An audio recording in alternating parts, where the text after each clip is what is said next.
नमस्कार, मैं हूं शुभे मिश्रा और आप देख रहे हैं चुनाव से जुड़ा सबसे पहला चुनावी बुलेटिन। चुनाव की चाल तो समझिए। लोकसभा चुनाव में चंद दिनों की देरी है, लेकिन चुनावी चाल तूफानी गति से चली जा रही है। बीजेपी अपना चाल चल रही है तो कांग्रेस भी चाल लगातार चल रही है। क्षेत्रीय दल भी चाल से कमाल करने की जुगत में है। बिहार में महागठबंधन के बीच सीटों का पेच कहां फंसा है, आरजेडी की चाल से कांग्रेस में क्यों नाराजगी है, इसे भी समझाएंगे और चुनाव से पहले जीतन राम मांझी के राममय होने का मतलब भी बताएंगे। हमारी नजर चुनाव की हर एक चाल पर है, तो चुनाव से जुड़ी हर एक खबर को दिखाएंगे। खबर के अंदर की एक एक चाल को समझाएंगे। बस आप देखते रहिए देश का सबसे पहला समझाने वाला खास बुलेटिन, चुनाव की चाल तो समझिए।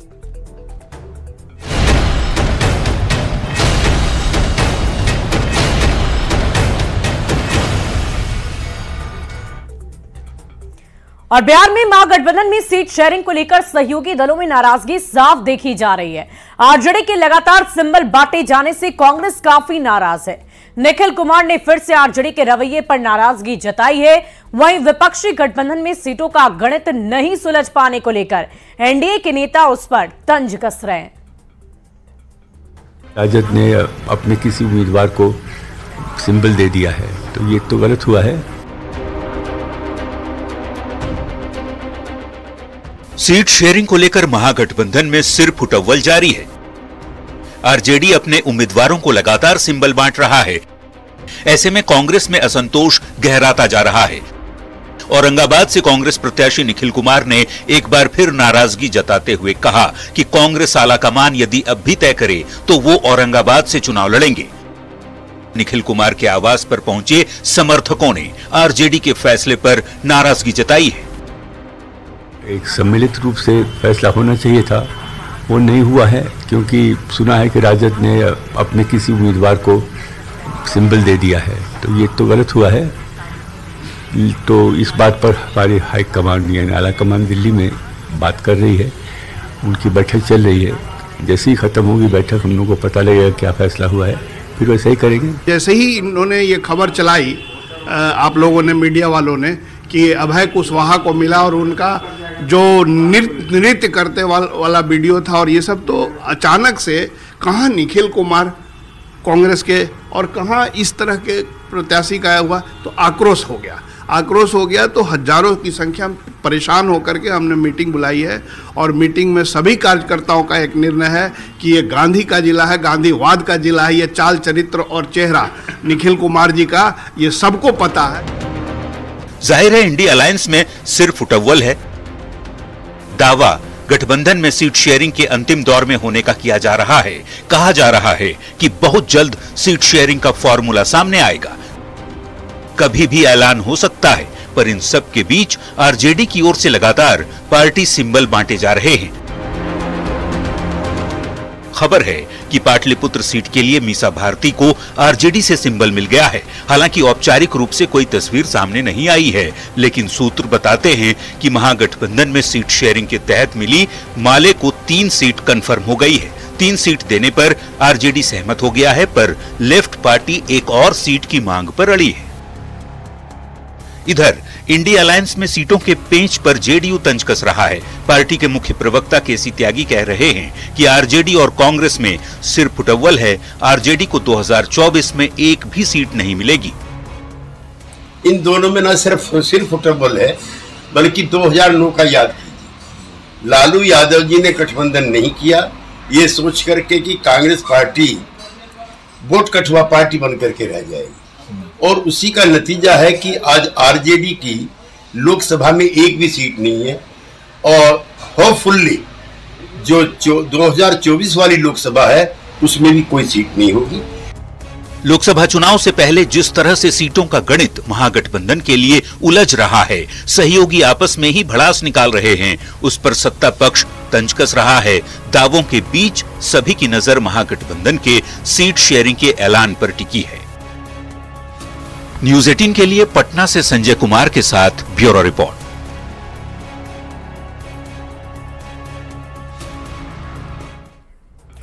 महागठबंधन में सीटों में मची डार को आप भी समझिए। बिहार में सीटों का पेंच विपक्षी गठबंधन में फंसा हुआ है।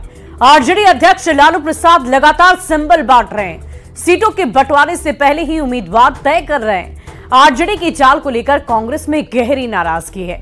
निखिल कुमार लगातार सवाल खड़े कर रहे हैं। आरजेडी के अलावा लेफ्ट ने भी उम्मीदवार उतारे। लालू प्रसाद अपनी बेटियों को भी मैदान में उतार रहे हैं। मीसा भारती पाटलिपुत्र सीट से चुनाव लड़ेंगी। वहीं रोहिणी आचार्य की बात कर लें तो उन्हें सारण सीट से चुनावी रणभूमि में उतारने की चर्चा की जा रही है। उन्हें उतारा भी जा रहा है। औरंगाबाद सीट पर भी आरजेडी ने अपने कैंडिडेट को उतार दिया है और निखिल कुमार औरंगाबाद सीट पर लड़ते आए हैं। आरजेडी के फैसले का निखिल कुमार लगातार विरोध जता रहे हैं। इतना ही नहीं, कांग्रेस प्रत्याशी के तौर पर निखिल इस बार टिकट चाहते हैं। कांग्रेस को नजरअंदाज कर आरजेडी टिकट बांट रहा है। लालू प्रसाद के रुख से महागठबंधन में खींचतान लगातार देखी जा रही है। और इतना ही नहीं, निखिल कुमार के साथ उनके समर्थक भी पटना में मौजूद हैं और लगातार उनकी तरफ से यही डिमांड की जा रही है कि सबकी सहमति से सीटों का बंटवारा होना चाहिए था, लेकिन ये ऐसा क्यों हुआ, इसको लेकर उन्होंने गहरी नाराजगी भी जताई है। एनडीए में सीटों के बंटवारे के बाद जेडीयू ने उम्मीदवारों के नाम तय करने शुरू कर दिए। जेडीयू ने कई नए उम्मीदवारों पर दांव लगाया तो पुराने चेहरों को भी उसमें शामिल कर लिया है।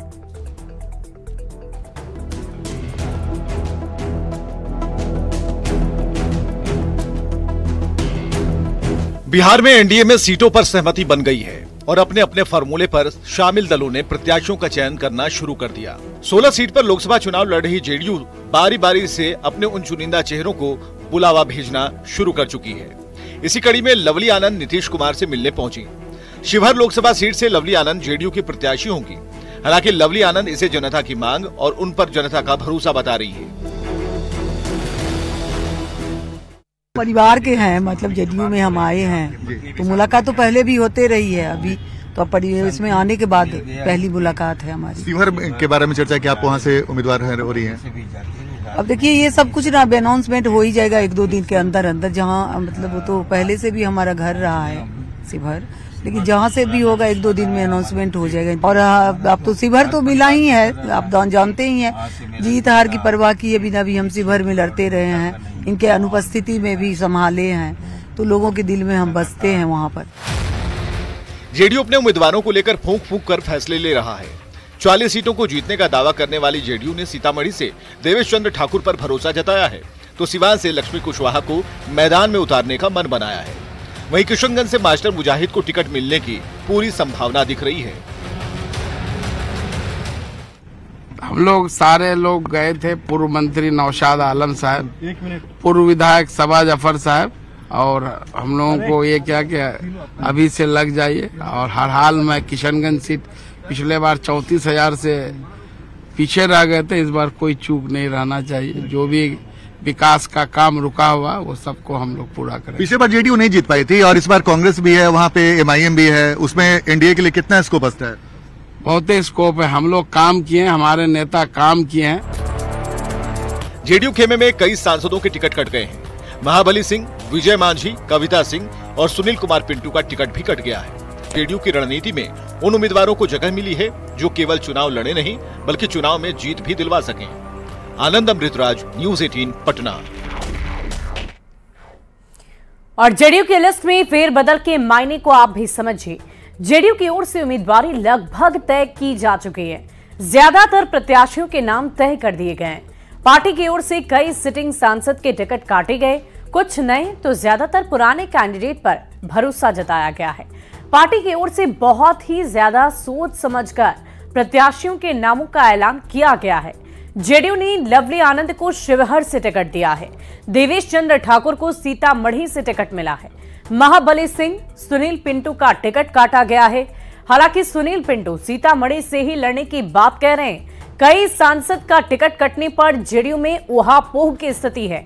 जेडीयू और बीजेपी किसी भी हाल में रिस्क लेने को तैयार नहीं। वो नहीं चाहती कि वो रिस्क ले। लोकसभा चुनाव में हर हाल में जीतना ही एकमात्र उद्देश्य है। नीतीश कुमार के साथ ही पीएम मोदी ने भी पूरी ताकत झोंकी है। कई दफा बिहार आकर उन्होंने रैलियां की, जनसभाओं को संबोधित किया। बिहार की 40 लोकसभा सीट पर जीत का दावा किया जा रहा है। महागठबंधन को टक्कर देने के लिए सोच समझकर कैंडिडेट उतारे जा रहे हैं। देखने वाली बात होगी कि इतनी सोची समझी चाल का क्या असर बिहार की जनता पर देखने को मिलता है। बहरहाल हम चुनाव की हर एक चाल आपको समझा रहे हैं। बढ़ते हैं आगे। लोकसभा चुनाव को लेकर सियासी गहमागहमी शुरू हो गई है। पटना जेडीयू ऑफिस में मिलन समारोह का आयोजन किया गया, जहां पूर्व विधायक रमेश सिंह कुशवाहा और उनकी पत्नी विजय लक्ष्मी कुशवाहा जेडीयू में शामिल हुए। इस मौके पर मंत्री विजय चौधरी के साथ साथ अशोक चौधरी, राज्यसभा सांसद संजय झा मौजूद रहे। विजय लक्ष्मी कुशवाहा सीवान से जेडीयू की प्रत्याशी हैं।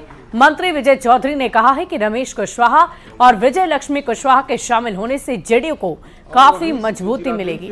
रमेश सिंह कुशवाहा जीरादेई से विधायक रह चुके हैं। साथ ही उपेंद्र कुशवाहा की पार्टी राष्ट्रीय लोक मोर्चा के प्रदेश अध्यक्ष भी रह चुके हैं। सबके राय से, रायशुमारी से ही निर्णय है और मुझे पूरी उम्मीद है कि इनके आने से जनता दल यूं तो मजबूत होगा ही। एनडीए है या गठबंधन है, वह भी आने वाले 2024 और 25 के चुनाव में और ज्यादा सशक्त बनेगा। वहीं जेडीयू पर उपेंद्र कुशवाहा ने चुटकी ली है। इशारों ही इशारों में जेडीयू पर चुटकी। अगर और उम्मीदवार की जरूरत हो तो बताइएगा, ये कहना है उपेंद्र कुशवाहा का। दरअसल उन्होंने सोशल मीडिया प्लेटफॉर्म एक्स पर पोस्ट भी किया। उपेंद्र कुशवाहा की पार्टी राष्ट्रीय लोक मोर्चा के प्रदेश अध्यक्ष रमेश सिंह कुशवाहा और उनकी पत्नी विजय लक्ष्मी कुशवाहा के जेडीयू में शामिल होने पर उन्होंने चुटकी ली है।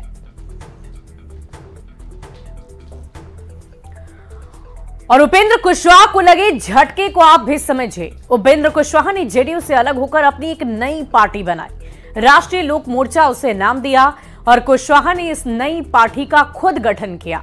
रमेश सिंह कुशवाहा आरएलएम के अध्यक्ष बनाए गए थे और चुनाव से पहले कुशवाहा का साथ छोड़ रमेश जेडीयू में शामिल हो गए।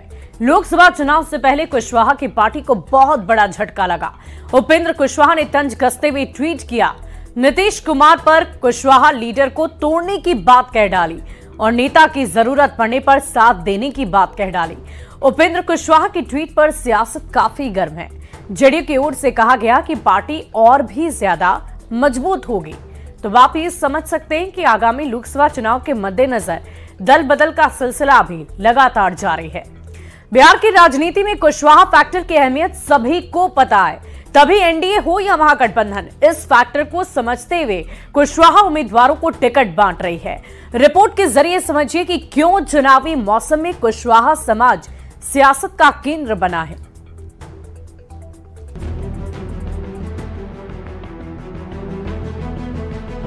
दो 2024 लोकसभा चुनाव में जातियों का फैक्टर अहम रोल अदा करने वाला है और अगर कुशवाहा समाज की भागीदारी या फिर टिकट बंटवारे में हिस्सेदारी की बात हो तो एनडीए हो या फिर इंडिया अलायंस, सभी कुशवाहा समाज के जरिए बड़े वोट बैंक को अपने साथ करने की कोशिश में है। लालू प्रसाद ने एक साथ 3 नेताओं को उम्मीदवार बनाकर अपनी मंशा स्पष्ट कर दी। औरंगाबाद से अभय कुशवाहा, नवादा से श्रवण कुशवाहा और उजियारपुर से आरजेडी के आलोक मेहता चुनाव लड़ेंगे। बिहार जातीय सर्वे में कोयरी और कुर्मी मिलाकर 7% हैं, यानी कि ये वोट बैंक चुनाव परिणाम को प्रभावित करने की ताकत रखता है। बीजेपी के प्रदेश अध्यक्ष सम्राट चौधरी खुद कुशवाहा समाज से आते हैं। बीजेपी ने बिहार का डिप्टी सीएम बनाकर यह संदेश देने की कोशिश की कि वे कुशवाहा समाज के सबसे बड़े हिमायती हैं और तो और बीजेपी ने उपेंद्र कुशवाहा को अपने साथ रखा और टिकट भी दी। लंबे समय तक ये कंस्टिट्यूएंसी लव और कुछ दोनों ही, कोयरी कुर्मी जिसको बोलते हैं हम लोग, ये नीतीश कुमार की कंस्टिट्यूएंसी मानी जाती रही है। आप देखिए बीजेपी की तरह से सम्राट चौधरी का इमरजेंस हुआ, डिप्टी चीफ मिनिस्टर बने, स्टेट के प्रेसिडेंट हैं। तो एक नीतीश, मैं एक कारण जो स्पष्ट रूप से देख रहा हूं कि नीतीश कुमार जैसे जैसे कमजोर हो रहे हैं, एक कंस्टिट्यूएंसी देख रहा है कि ये अप फॉर ग्रैब्स है कि इस कंस्टिट्यूएंसी को अपने पास बुलाओ लाओ। ये अभी जद्दोजहद सारी पार्टियों में चल रहा है। कुछ दिनों पहले राबड़ी देवी की आई एक तस्वीर केवल तस्वीर मात्र नहीं थी। खेत में काम कर रही राबड़ी कुशवाहा वोटर्स में एक संदेश देने की कोशिश कर रही थी कि उनका लगाव खेती और किसानी से है और जमीन किसी भी जात या फिर समाज की हो, खेती करने वाला समाज उनके साथ खड़ा है। जो तस्वीरें और रुझान बता रहे हैं, लवकुश का आंकड़ा चुनाव को प्रभावित कर सकता है। ये बात एनडीए को भी मालूम है और इंडिया अलायंस को खूब पता है। Bureau report, news 18। और समझिए कि क्यों सियासत के केंद्र में है कुशवाहा। बिहार में कोई भी चुनाव जाति के बगैर अधूरी है और इसीलिए कहा भी जाता है कि बिहार की राजनीति से जाति है कि जाति ही नहीं, पार्टियां जाति विशेष को ध्यान में रखकर ही चाल चलती है। और बिहार में इस बार कुशवाहा समाज पर कुछ खास ही ध्यान दिया गया। बीजेपी, जेडीयू या आरजेडी, सब पार्टियों का जोर कुशवाहा समाज पर है। अपने अपने हिसाब से पार्टियां सियासी जाल को चल रही है। बिहार में कोयरी और कुर्मी मिलाकर 7% लोग हैं। ये वोट बैंक चुनाव परिणाम को प्रभावित करने की पूरी ताकत रखता है। बीजेपी प्रदेश अध्यक्ष सम्राट चौधरी खुद कुशवाहा समाज से आते हैं। बीजेपी डिप्टी सीएम बनाकर कुशवाहा समाज की हिमायती जता रही है। उपेंद्र कुशवाहा को भी एनडीए में खास तवज्जो दी गई है। जेडीयू की ओर से सीवान सीट से रमेश सिंह कुशवाहा को उम्मीदवार बनाया गया। वहीं आरजेडी ने अभय कुशवाहा को पार्टी उम्मीदवार औरंगाबाद सीट से बना दिया है। बीजेपी की ओर से अभी कैंडिडेट की घोषणा नहीं की गई है और पार्टी के प्रदेश अध्यक्ष सम्राट चौधरी कुशवाहा समाज से आते हैं। सियासी फायदे के लिहाज से भी सभी तरफ से चाल चली जा रही है, चाहे वो इंडिया अलायंस हो या फिर एनडीए गठबंधन हो या फिर एक एक पार्टियों की भी हम क्यों ना बात कर ली। हर कोई कुशवाहा समाज को ध्यान में रखकर ही अपने उम्मीदवारों की लिस्ट तैयार कर रहा है। जीतन राम मांझी राममय हो चुके हैं। गया लोकसभा सीट से नामांकन करने से पहले मांझी श्रीराम की शरण में अयोध्या पहुंच गए। मांझी पहले श्रीराम को काल्पनिक बताया करते थे, पर 2024 लोकसभा चुनाव से पहले उनका हृदय परिवर्तन हो गया है। जीतन राम मांझी न सिर्फ जय श्रीराम की जय घोष कर रहे हैं, बल्कि नामांकन से पहले अयोध्या धाम में श्रीराम का आशीर्वाद लेने वाले बिहार के पहले नेता बन गए।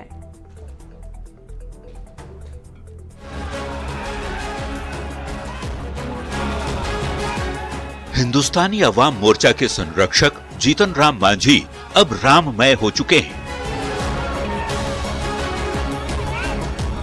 मांझी का हृदय परिवर्तन हो गया है। कभी राम के अस्तित्व पर सवाल उठाने वाले मांझी रामलला के दर्शन करने अयोध्या पहुंचे।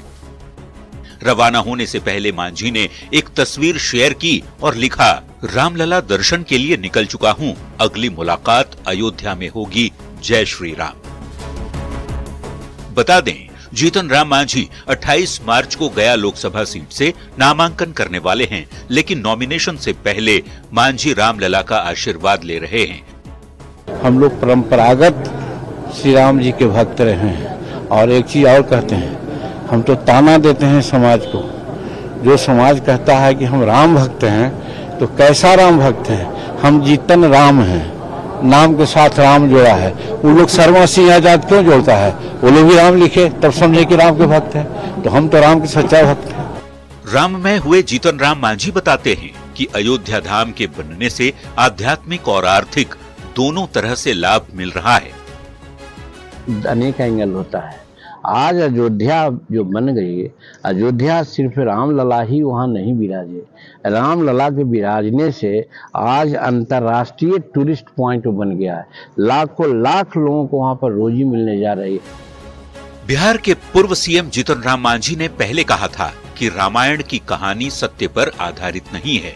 श्री राम महापुरुष थे, वह इस बात को भी नहीं मानते थे।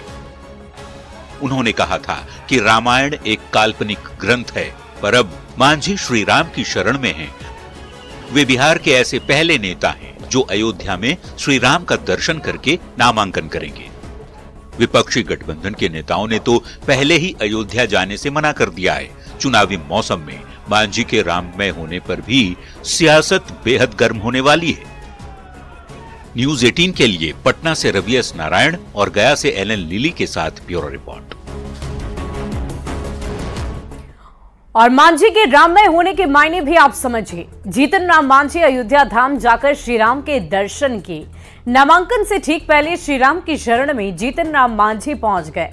गया सीट से 28 मार्च को मांझी नामांकन दाखिल करेंगे। मांझी ने एनडीए में संदेश देने की कोशिश की है कि बिहार के वो पहले नेता हैं जो श्री राम का आशीर्वाद लेकर नामांकन करेंगे।